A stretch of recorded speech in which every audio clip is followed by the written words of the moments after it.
Hey everyone, it's Tyler Stroik from Universal Rackets, and if you watch this video, then I hope that you will have a new perception on the main component of tennis strategy.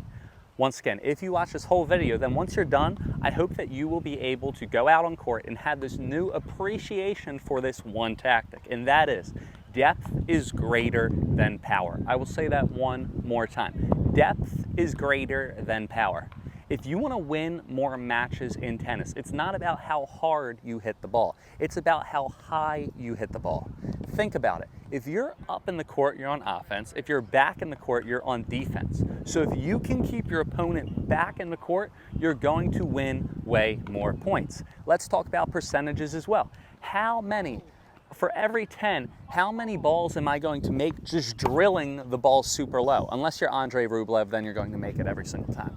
If I play with more height and depth, that's not only going to keep my opponent deep, but it's also going to ensure that I am more consistent. Instead of making 1 or 2 for every 10, I'm going to make 7 to 8 for every 10, right? I'm going to increase my percentage of getting my shots in. So if you can get the balls deep, it's not only going to keep your opponents back, but it's also going to make sure that you're more consistent. In general, the rule of thumb is you want to make sure that you go 2, 3, or 4 feet above the net. You want to play with height. And the reason why you can play with height, and not a lot of players think about this, is because what happens when I hit a ball and I hit a ball high, what's it going to do? We have gravity, right? That ball is going to bounce. And just rewatch that ball right there. Where did that ball bounce? That ball bounced around here, deep in the baseline. So think, that ball is not just bouncing down and staying down, it bounces, right? So that ball is going high, it's bouncing down here. So when I'm returning this ball that I just hit over there, I can't go like this. It's going to bounce and come forward. It's not just getting up high, it's coming towards me. So what's that going to do? I'm going to have to move back, unless I hit it on the rise, clearly. But if you're playing at a beginner, intermediate, or club level, not a lot of players are confident at hitting the ball on the rise. So I'm going to have to move back. I'm going to be on defense now, and I'm going to have a really hard shot to hit. And I want you to think about it that way, right? If you had 2 balls to hit, if you had someone feed you, if I fed you 2 balls right now, here we are, ready, John? Here we are, user number 1, 2, 3, 4, 5. I'm gonna feed you a ball right now, okay? Which ball would you want to hit? Which ball would you put money on that you could hit not only a ball in, but a consistent shot? Probably the ball, 2 balls, right? So the first ball is going to be, I'm going to feed it up to you, right? And it's going to be right here. It's going to be super like in your strike zone, and you're going to be able to just move up and hit it. So it's going to kind of look like this. So here's the first feed, right? Here's the first feed, super low, nice right there. Now here's the second feed, right? It's going to be super high. It's going to bounce back at you and kick up super high, right? So here's the second feed. Here's the second feed. Which feed are you going to prefer? Which feed are you going to put your money on? Which shot are you going to put your money on? The first one.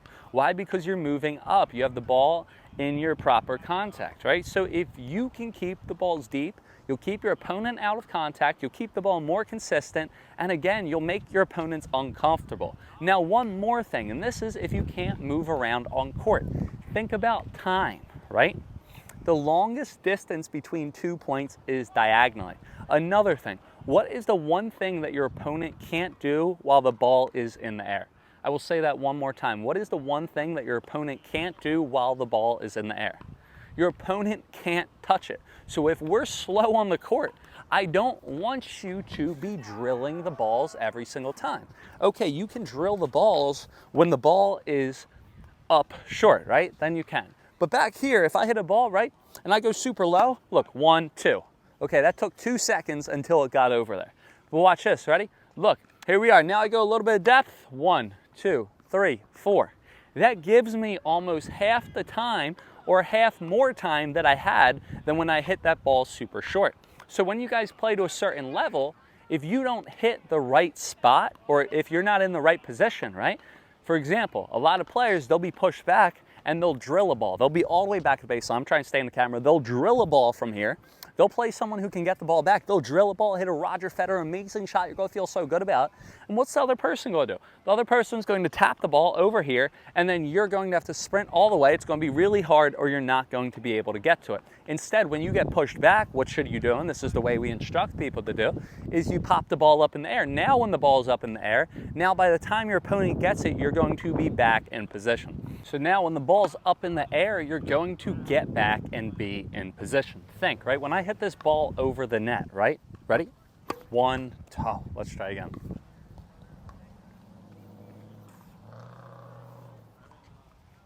So when I hit this ball up in the air, that's going to allow me to get back to the court and back in the position. Think, if I hit this ball over the net super low, 1, 2, took 2 seconds until my opponent would have gotten it, right? Now, if I hit the ball up super high, though, watch. 1, 2, 3, okay, 3, right?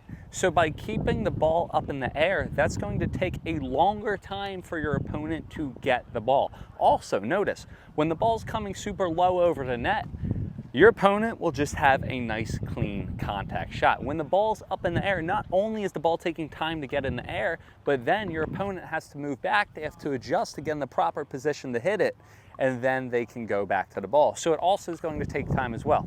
So think about it. 2 seconds for the low ball, but the high ball to move back as well, that's going to be around 4 or 5 seconds, depending if they take it on the rise, which a lot of people can't do, or they move back and hit.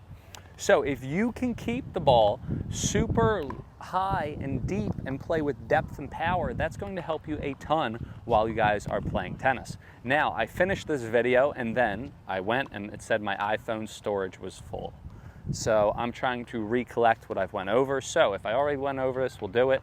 Again, if not, this is new, okay? So think about it, right? Think about what type of ball that you will want to hit. So not only does playing with height get your opponent out of position, not only does it give you time, but it also makes your opponent uncomfortable. If you had 2 balls right now and I said, hey, you have to put money on which ball you can not only make over the net but hit effectively, which one would you pick? Would you rather pick an easy ball that's short and right in the middle of the court that you can move up and just make clean contact? Or would you pick a ball that's super high, coming at you super high, that bounces up and kicks up? Which ball would you rather hit? You would clearly rather hit the first ball. And what I mean by that, again, is the first ball is like this. The first ball is super nice and low over the net, like that. And the second ball is super high, tons of spin, super deep. Which ball are you going to pick? You're always going to pick the first one.